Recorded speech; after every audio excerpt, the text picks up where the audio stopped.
Richard and Thomas, I do appreciate you coming up here. Just to warm up, I thought I would mention this. Concert pianists have various exercises that they practice for hours each day.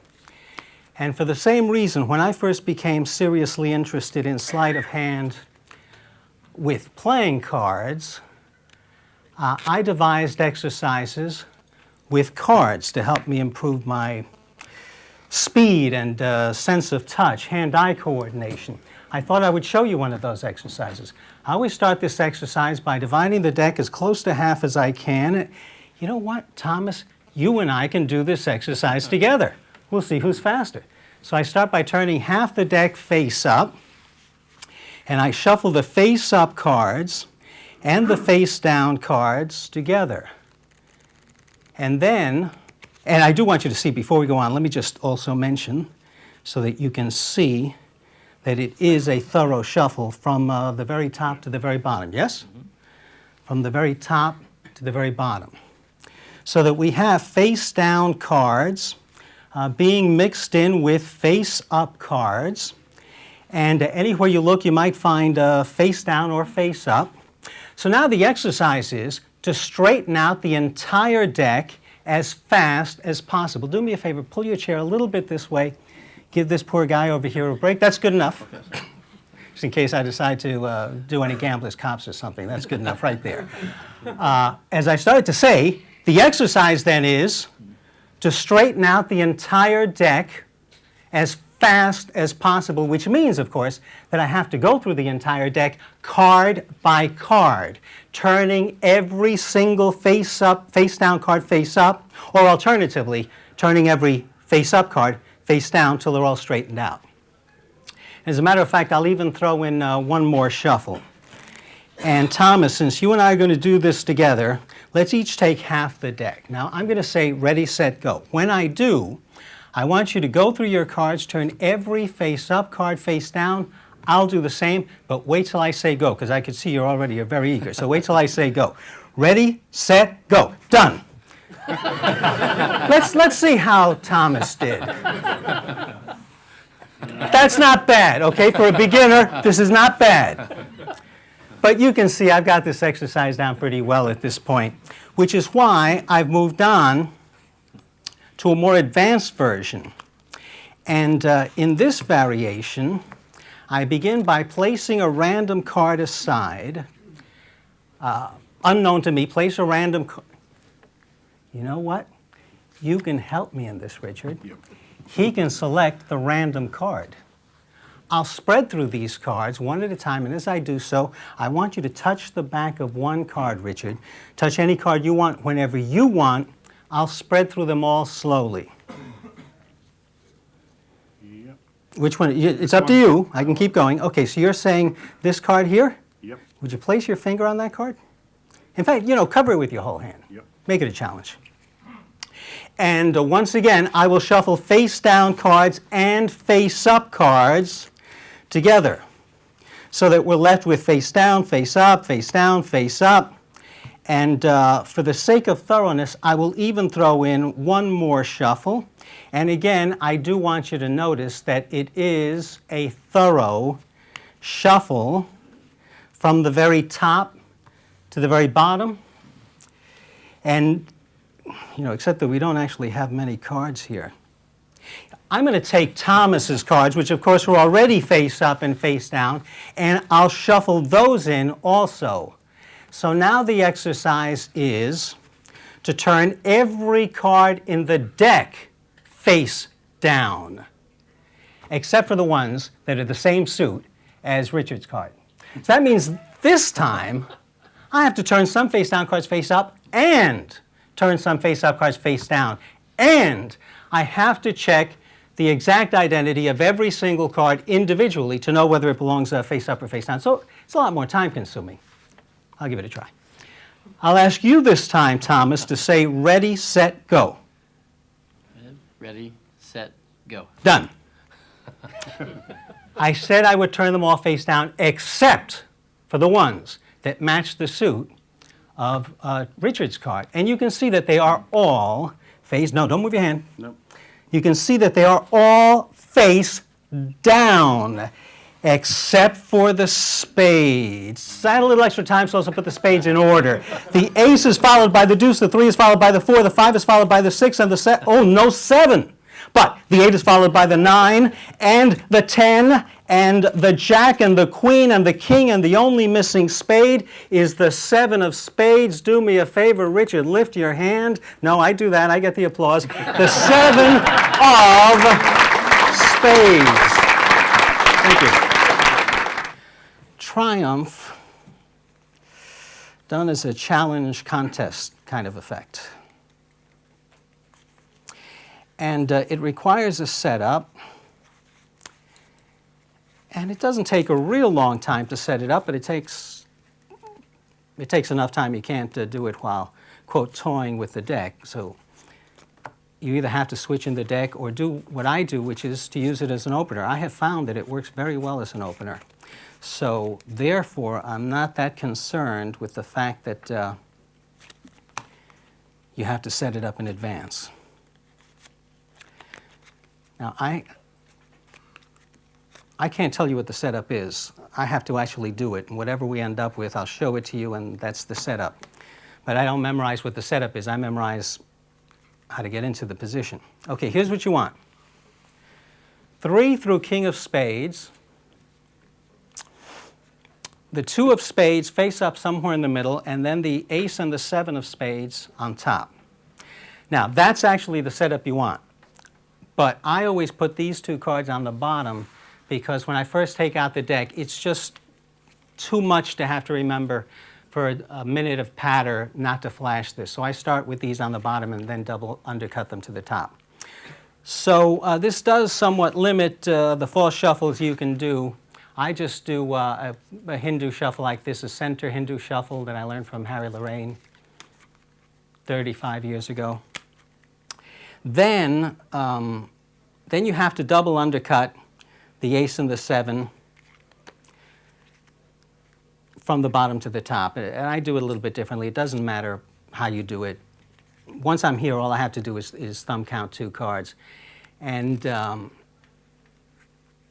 doesn't matter how you do that either, but as long as I'm talking about this, I'll just mention my philosophy is there are some things you can't hide, and if you can't hide it, accentuate it.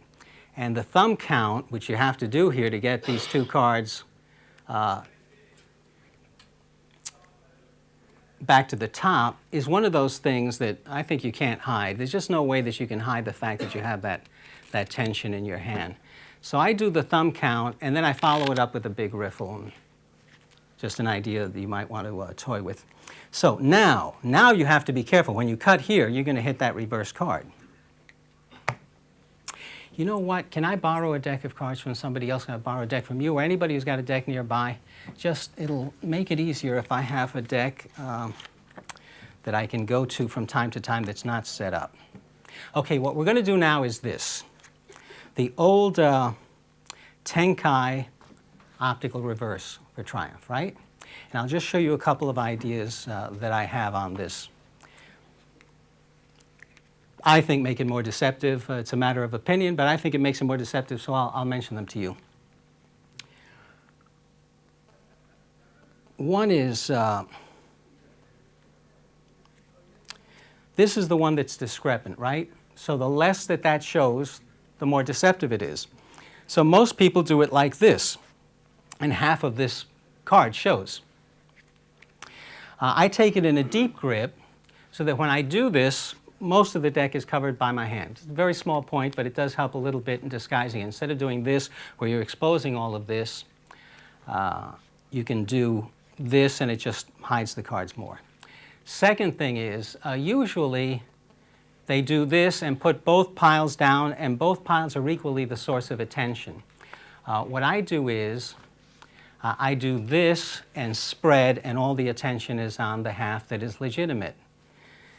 So by the time they're focused on this, the turnover happened a long time ago. And another very small thing that I do is I keep all the attention here. I'll do the patter exactly as I did it with the turns, where I say, in fact, you and I can do this together. We'll see who's faster.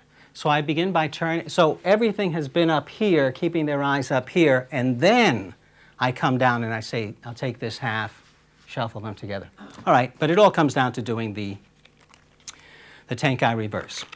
There's actually one other thing that you have to do before the Tenkai reverse, and that is you have to get a break above that 2 of spades. So you may remember I said I'm going to teach you an exercise I do, and I always begin this exercise by dividing the deck as close to half as I can, and you know what? You and I can do this together. I say that as soon as I've got my break directly above the 2 of spades, all right?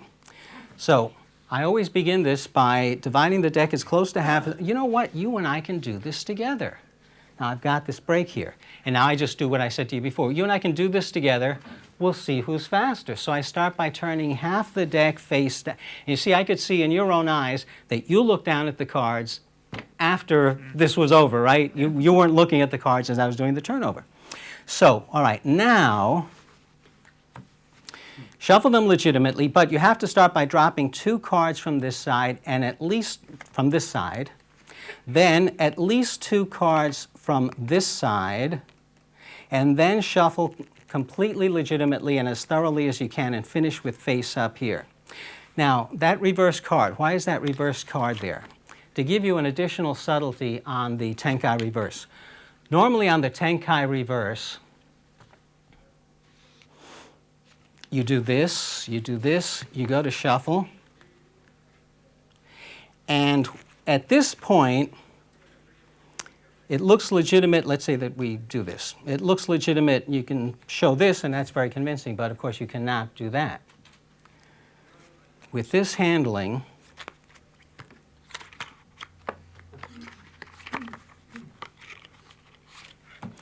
I can say thorough from the top to the bottom. That's important. I want them to remember it's mixed from the top to the bottom, because when later half straightens out, half doesn't, I don't want people to backtrack and say maybe he only shuffled the top half. That's why you verify and you verify, shuffled from the top to the bottom. And I can say from the very top to the very bottom, which you can't normally do with the Tenkai reverse, but that's why that 2 of spades is there.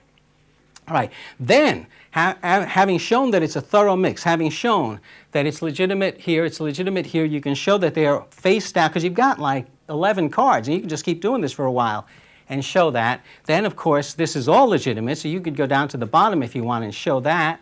Then, you can do this and say face up and face down and put them anywhere you want, as long as it's right back in the setup, 2 of spades, 3 of spades, because I want you to be impressed. It took me like 3 weeks to figure out, oh, this is such a great idea, but how do I get that 2 of spades back in the setup with the 3 of spades and the 4 of spades? And, you know, the best ideas always take the longest to come up with. One day I thought, well, why don't I just go, yeah, they're face up, they're face down. There they are. And the setup's done.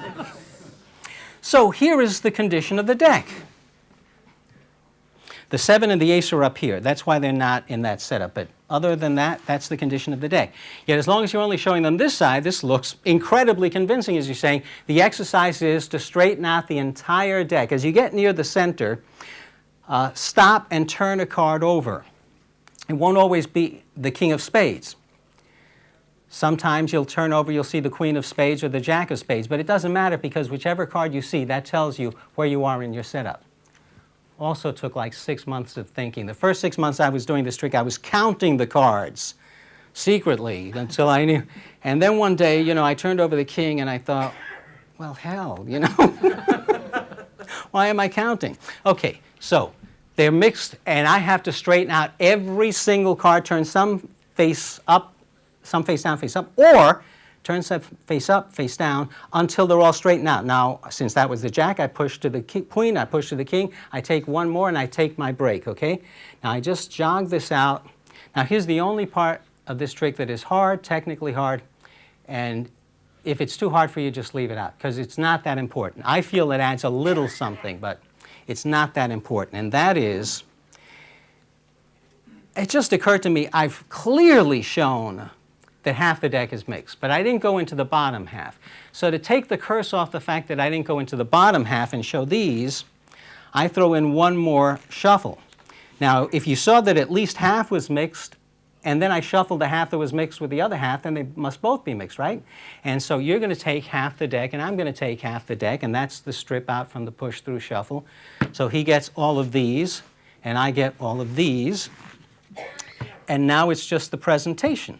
You give the explanation, ready, set, go, and they're always, certainly with lay people, they buy the premise. They're ready to go, you know? And so it's very funny when you go, ready, set, go, done. And then you always get a second laugh when you go, it's not too bad. Yeah, I think you missed a couple. This is a great moment to my mind in this trick because, as I mentioned in designing miracles, I think that magic tricks are like weight loss ads. The weight loss ad shows you a picture of the fat person, and then they show you a picture of the skinny person. Now, if you only saw the picture of the fat person, it would mean nothing. You would go, what a fat guy, but you wouldn't be impressed, right?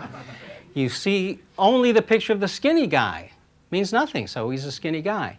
You have to see the fat guy and the skinny guy to go, my God, he lost a lot of weight. Magic tricks are like that. If you only see the initial condition, if you only see the guy put the aces in 4 different piles, it means nothing. If you only see the guy turn over the 4 aces in the leader pile, it means nothing. You have to see the fat guy, which is the aces in the 4 different piles, and the skinny guy, which is the aces all together. But the one thing that you can never do in magic is what they always do in weight loss ads. Show you the picture of the fat guy next to the picture of the skinny guy, so that you can really go, wow, that's amazing. But in this trick, you do. This is the fat guy, and this is the skinny guy, and the 2 pictures are right next to each other, and I think it's a good moment. Because in their minds, it's saying, that's the way Darwin's half looked until half a second ago. Okay, now, of course, the secret of the second phase is that the method for the second phase is hiding in plain sight at the end of the first phase. So we put this aside. I have the ace and the 7 of spades here. You have to force the 7 of spades, and you can do it any way you want. I force it with an underspread force. So I shuffle the 7 of spades to the 5th position and leave the ace of spades on top. And I use the underspread force, but I use a terrific idea of Simon Aronson's that Michael Vincent was the guy who showed it to me and turned me on to this terrific little touch. So I say, I'm going to spread, you're going to touch. And what I've done is align the 7 of spades here so that when I do this, it clicks off and I can feed cards above it. So I'll keep going. You touch a card anytime you want. This one right here. And it's Alan. I'm sorry, I forgot for just a second. All right, that's really the card that Alan touched, right? 7 of spades is here. So I say, is this the one you want, Alan? He says, yes. I say, put your finger on it. And the switch has been done for the 7 of spades. So just very quickly, what happens is,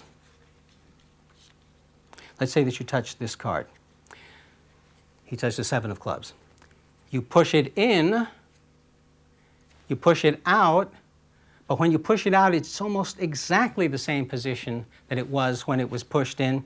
And you get not exactly a visual retention, not a retention of vision, but kind of a retention of mind, that the person's mind fills in the blank. So let's do it one more time. I've got the 7 of spades aligned. So again, Alan, touch any card that you want. So you're saying this one here? Would you place your finger on that card? In fact, cover it with your whole hand. All right, so we force the 7 of spades. So now you just do some false shuffles here, but I'll show you the ones that I use because I think they're pretty convincing. If you did a Zarro, you would be left with this, right? And you could do this. But what I do instead is a double cover Zarro, which means that I isolate this one card. So when I do the Zarro, it's just like a Zarro, except that what would normally be the cover card is not going on top. It's going second from the top, okay? Now, this does a couple of things. For one thing, I think it makes the Zarro itself even a tiny bit more convincing, because you see that face-down card being lost in the middle somewhere. But even better, you can go face down, face up, face down, face up. It's a pretty good show. That's the only face down card in this entire half. Just cut to the second card from the top and they won't suspect that this is the real situation. Okay. Now, I do one more shuffle to straighten out the cards, but I pop a card off from here. Instead of splitting the division between face up and face down, I split so that there's one reverse card here. So now if you drop one and shuffle and hold back two, there's two cards here. There's only two cards that I shuffled to here. And because of that, you can do this. You can say from the very top, and they will always spread like that. From the very top to the very bottom, these are the only two reverse cards in the entire half deck. Then, now, as you're finishing up here, you go, but I don't think I have many cards. You know, I'm going to mix in these cards also, which, of course, are already face up and face down. Now you do a legitimate shuffle, except you drop three, and you shuffle legitimately, and you hold back two. Other than that, it's legitimate. And, you know, if they don't believe that this is a face up, face down mess, you're never going to convince them. I mean, all the things you piled on top there. Build it up, explain the premise. They're all going to turn over, except for the card that matches his card. And this premise, I'm sure many of you know this, for those who don't, this premise of having a suit turn over to match the selection instead of having the selection turn over is a brilliant idea of John Bannon's. This handling is very, very different from John's, but that brilliant concept is John's. Build it up, explain, and they are all face down, except for the spades. I had a little extra time. I also put the spades in order.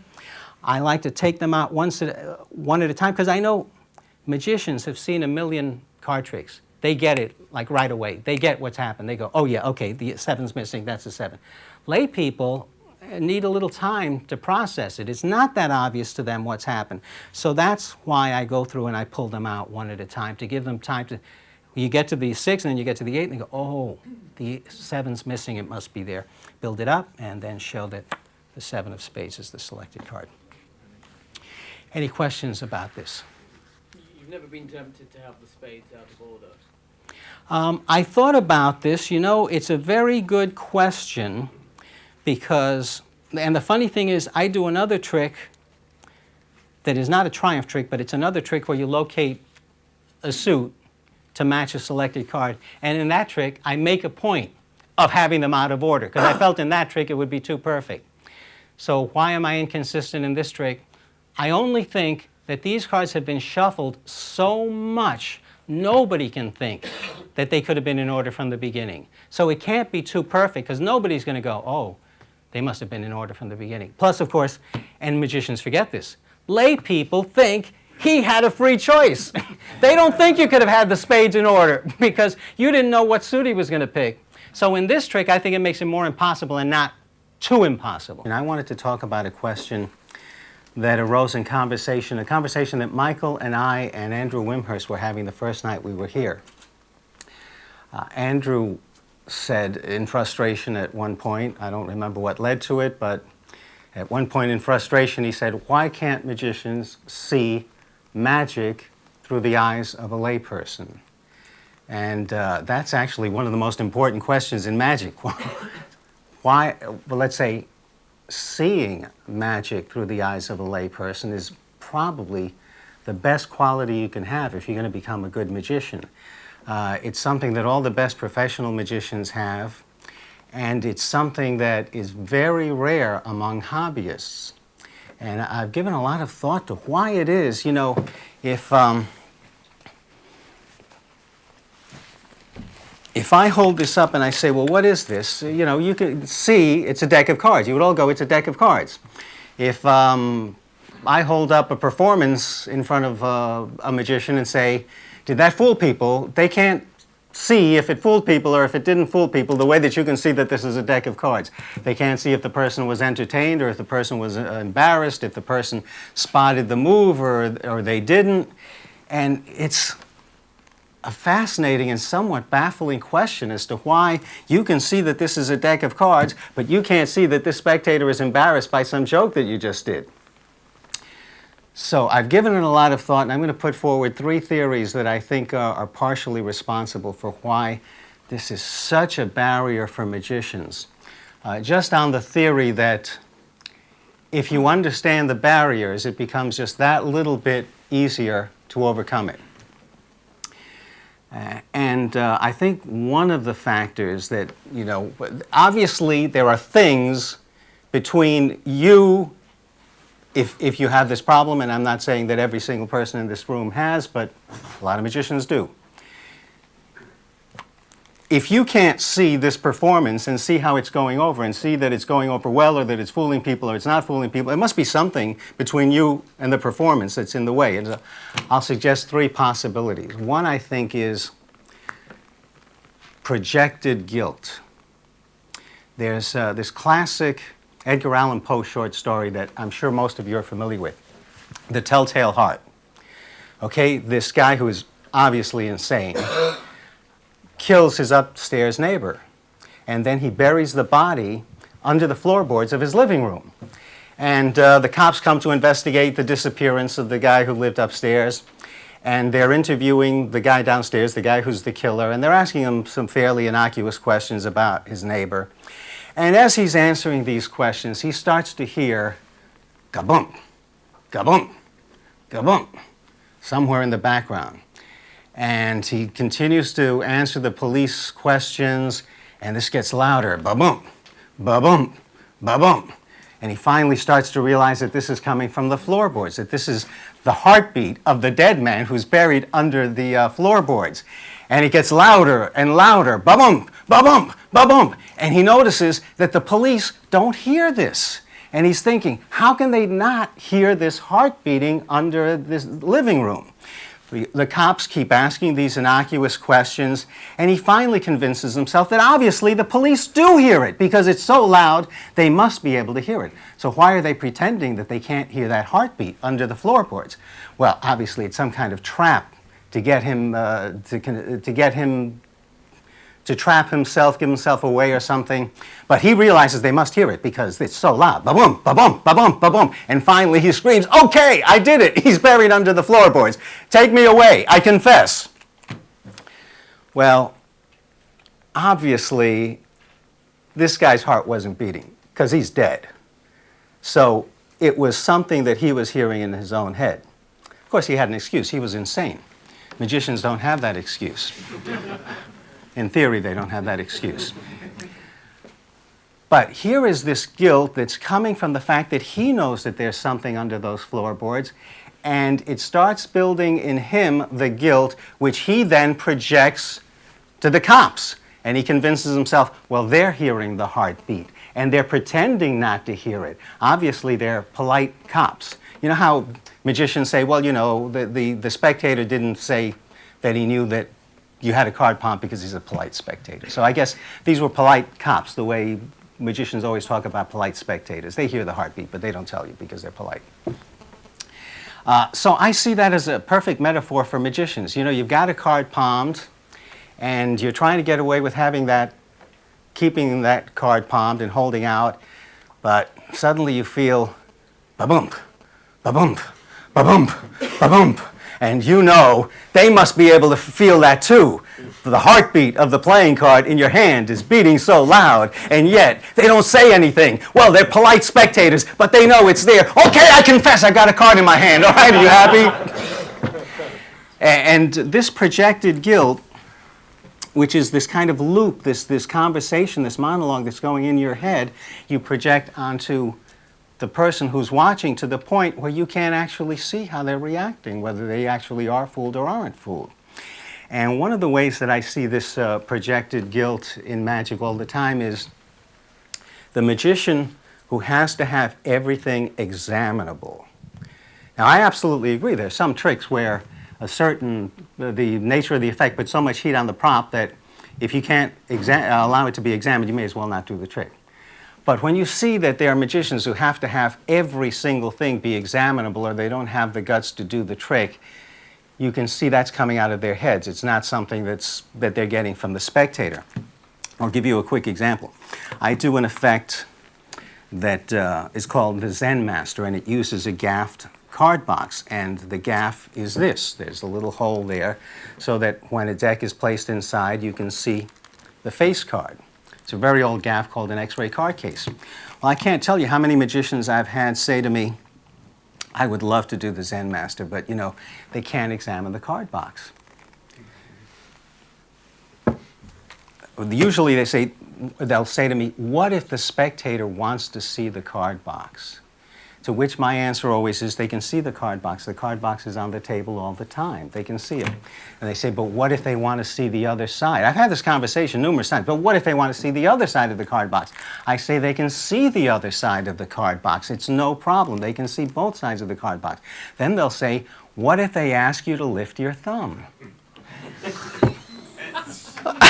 Really, you know? No one's going to ask me to lift my thumb because they know that if I lift my thumb, the box will fall. So that would be an insane thing to ask. But this is the heartbeat, you know? The guy's holding the box like that, but he can feel under his thumb. Ba-bump, ba-pump, ba-pump. They know they're under my thumb. Now look at this box. I mean, look at how much surface area there is to this box, okay? All of this, all of this, all of this. And this is the only part that you have to worry about, and that, whatever that is, 1/50th of the box, that's what drives them insane, okay? I believe that if you did a trick that involved a deck of cards, a card box, and all that was involved in the trick was a deck of cards, a card box, and maybe a marking pen, but to do the trick, you had to have a hair follicle on the table. And just like it looked like somebody combed their hair and a hair fell their hair follicle. And this hair follicle was gaffed. Everybody, 90% of magicians would say, oh, that trick is wonderful. I would love to do it if only they could examine the hair follicle. You know? So ask yourself, are you worrying about these things because you're getting that from the spectator, or are you worrying about them because you're projecting the guilt? You know, again, part of listening to the spectator is telling whether they suspect something or not. And usually, if they suspect something, it's easy to tell because they will ask to see the card box. You know, so if you've done it 1,000 times, something else I might say in this case, I'll say, but you know, I have been doing this trick for 15 years. No one's ever asked to examine the card box. I'll say, well, you know, they're polite spectators, like those two polite cops in The Telltale Heart. I don't know where these polite spectators exist. I'm guessing it's either in the Himalayas with the Yeti or in the U.S. Pacific Northwest with Bigfoot, because I've never run across any of them. Particularly if you do magic for a living, lay people tell you what's on their mind. If they don't say you've got a card in your hand, you know that they don't think you have a card in your hand. So anyway, that's one theory. Another thing that I think is something that stands between the performance and the spectator, so that they can't, the performance and the magician, so the magician can't see what's happening in the performance that he himself is giving, is that they're turned inward throughout the performance. If you saw my lecture, I talked about the fact that at any given moment in a performance, the spectators are either looking outward or they're looking inward. They're looking outward at what you're doing, or they go, oh my God, that was incredible, and they look inward. And I mentioned in the lecture, when they look inward, you can do a move, because when you're looking inward, you're not taking in feedback, visual or auditory feedback. I think most magicians do a trick, and throughout the entire trick, they're looking inward. So they're misdirecting themselves from what the audience is doing. And the reason I suspect that they're looking inward during the entire trick is that for many magicians, doing a sleight of hand trick in particular is like running an obstacle course from move to move to move. And every time they do a move, it's, oh, the Elmsley count is coming up. Okay, now I can get through this. I know that I can get through this. And they do the Elmsley count. Oh, my God, that's over with. Oh, but wait a minute. I have to do the Browniana in just 5 seconds. Now this internal monologue is going in their mind about the Browniana. Am I going to survive the Browniana? So for them, the trick is going from move to move without dying. It's like one of these Japanese game shows where you just go from one humiliating experience to another humiliating experience to see if you survive till the very end. So the answer to that is you just have to have mastered any and all sleights that you do well enough that you don't have this conversation in your head throughout the entire trick. Did I get away with it? Am I going to get away with the next one? I think I'm getting away with it. I'm not sure. As long as that's going on, your eyes and ears aren't open to what the audience is giving you. And I'll just put forward one last theory. I suspect that all three of these have some validity. Another factor that I think comes into play is that many magicians have not developed what child psychologists call a theory of mind.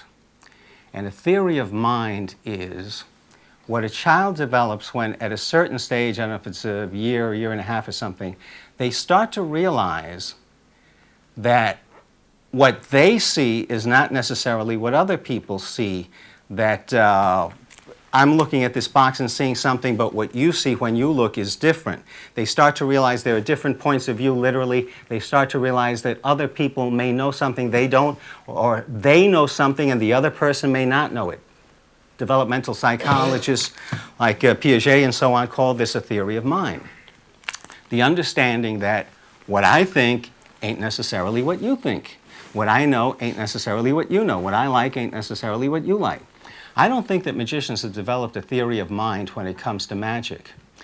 You ask a magician, for example, I can't tell you how many times I've gone in to see a magician perform and seen a fantastic performance, sometimes somebody who's working for laymen, seen a fantastic performance, sometimes where the person's gotten a standing ovation. And I come out, if I've gone to see it with a magician friend, I come out with that magician friend, and the first thing they'll say is, you know, what I didn't like about that was, I don't mind if you don't like something about a performance that you saw, but you should understand that what you didn't like is in your head, and what the audience liked or didn't like is what really matters. Nobody cares what you didn't like, unless what you didn't like coincides with what the lay audience didn't like. If it doesn't coincide, forget it. Don't tell me, and don't even tell yourself. Just forget it. To develop a theory of mind about lay audiences and understand that what they like isn't necessarily what you like, and what fools them isn't necessarily what fools you, I'd suggest when you watch another magician perform, don't sit there thinking what you like, what you didn't like, what you can steal, what you can borrow, the line that you can use that he just used. Ask yourself instead, what's the trick that went over the strongest in that performance? What's the trick that went over the weakest? Not with me, but with the audience. That just forces you to pay attention to the audience. And then you can start doing that in your own performance and ask yourself as it's going along, what's the trick that's playing the strongest here? What's the trick that's playing the weakest here? What's the trick that fooled them? What's the trick that didn't fool them? Just one last thought to wrap all of this up, and again go to this issue of theory of mind. Why is it that magicians think that if a trick fools them, if you're a magician, you saw a trick, it fooled you, why, and this is not necessarily true of you, but why would so many magicians in your position be convinced that's a better trick than this other version that didn't fool you?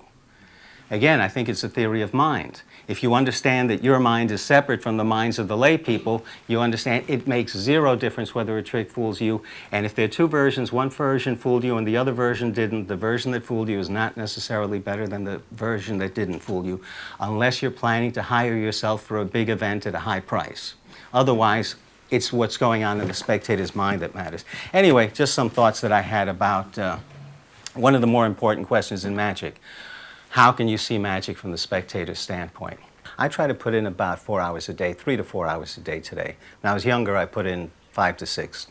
Today, 3 to 4 hours a day. I don't think that everybody has to practice that much, but you know, if you can put in a half hour of practice 5 days a week, you're going to be better than 80% of magicians. And that's not a heck of a lot. That's like one sitcom, one situation comedy that you don't watch each night, and just spend it practicing, and you'll be better than most magicians, because most magicians don't do that. And the consistency is what's going to make the difference. And just one more thing I'll add on the subject of practicing.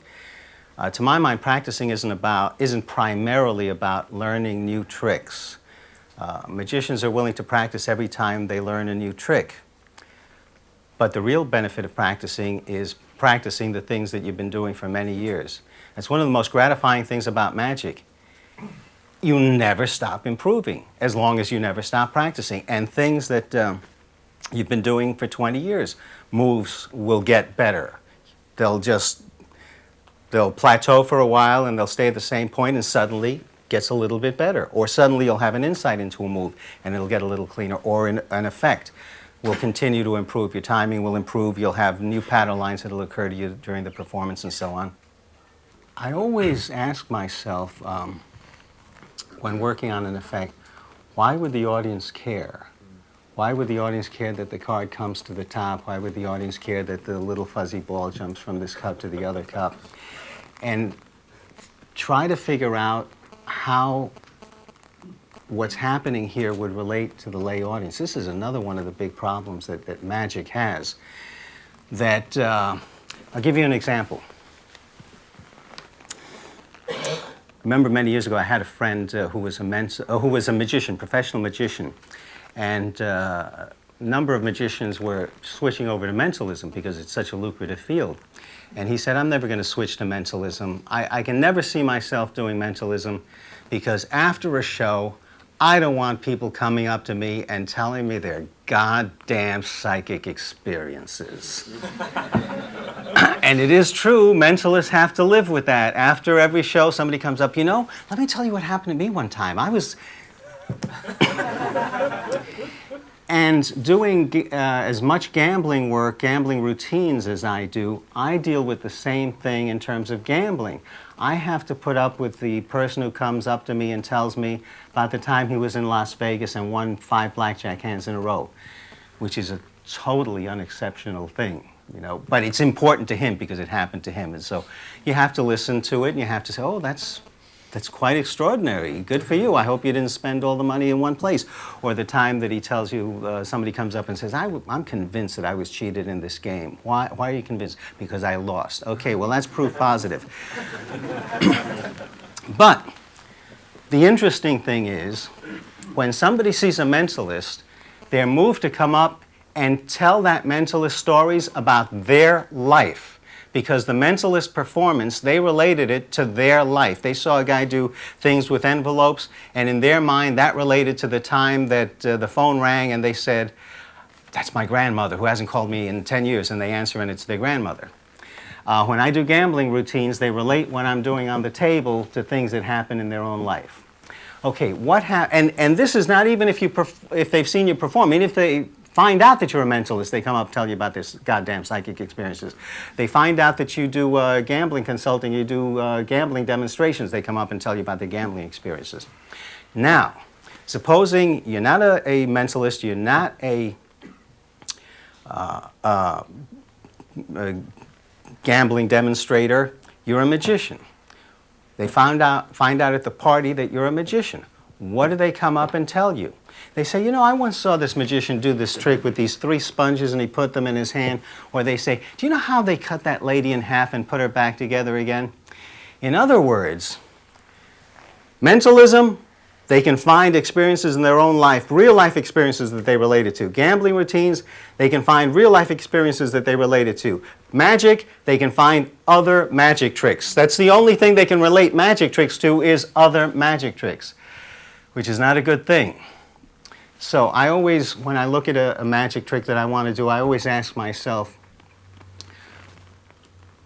how can I relate this to their life experience in some way? And I don't want to get into a lot of detail here because I talk about the different approaches in strong magic. But basically,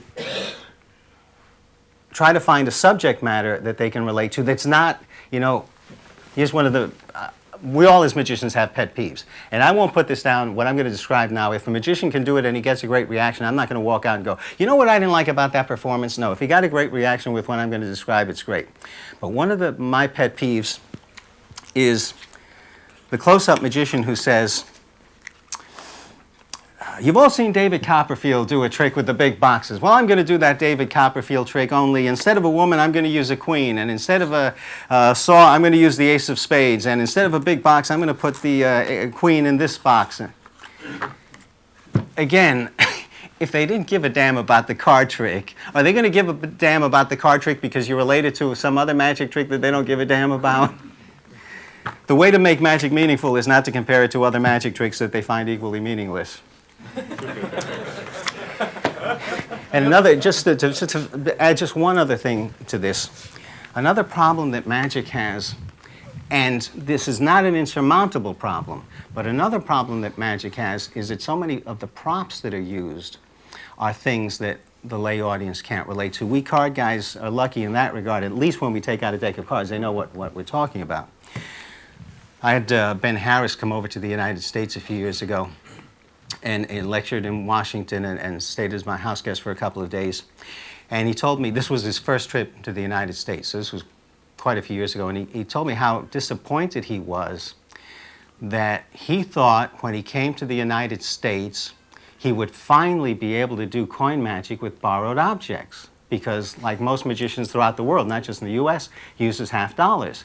And the first time he said to somebody in the US, "Can I borrow a half dollar?" He went, "Huh?" It's like saying, "Can I borrow a tin Lizzie? Can I borrow one of those bicycles with the huge wheel at the front?" They haven't used half dollars in the United States for 30 years. And the funny thing is, he was doing tricks with half dollars and English pennies. So he couldn't come to the United States and borrow a half dollar. And what he may also not have realized is if he came to the UK, he couldn't have borrowed an English penny because he wouldn't have got one of these huge English pennies. So here we have an entire field of magic that's being performed with coins that most people who are under the age of 50 have never seen in their lives. I once got a half dollar about a year ago in change and tried to pay somebody with it, and they just looked at it. And I said, "Yeah, I'm sorry, I got it in change from somebody." And then he gave me like 85 cents change, and then I thought, I was expecting 35 cents change. I realized he thought it was a silver dollar. You know, the same problem with cups and balls. I see these cups, and all that I can relate it to is a jousting tournament. You won the joust, and you want to go, "Hey, let's celebrate!" Because they're called cups, but they don't look like cups, right? And then, okay, you've got the cups that don't look like cups, but at least if I say that's a cup, you can go, "Yeah, okay, it's a cup." Then you pick up this thing. Now, what the hell is that? I mean, really, what has that ever been? Okay, now you've got this cup, and now you've got this thing that you're going to claim is a ball, and now even if you could recognize both of them separately, why do they go together? I mean, you know the word association test that they use in psychoanalysis? You say crime, you say crime, I say crime, you say punishment. I say white, you say black. I say skinny, you say fat. I say cup, you say ball. I don't think so, right?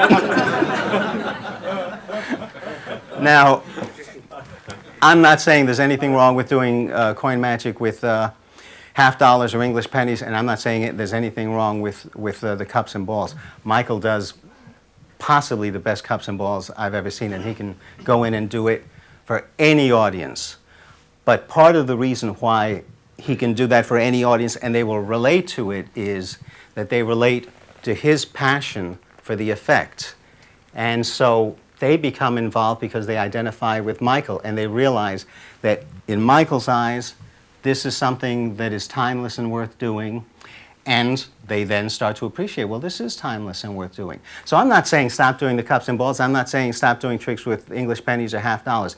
I'm just saying when you use a prop that they can't relate to, you've got that much more of a barrier that you then have to deal with. That speaks of relationship to the props, the subject matter, and what you really want to communicate to the audience. Yeah, you have to figure out how the prop relates to how you're going to communicate the message that you want to send to the audience. And, you know, it's, despite everything that I said, it's still true. The prop is just a prop. The prop is just a tool. So you can use any tool to communicate with the audience. I absolutely think you could use ball and vase to communicate with the audience. But you've got to have some reason why they should care about the ball and vase.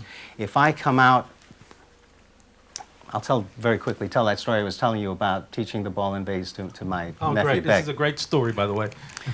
I have a 6.5-year-old nephew, And I wanted to teach him a magic trick, so I bought 2 cups and balls, ball and vase sets, little plastic ball and vase sets.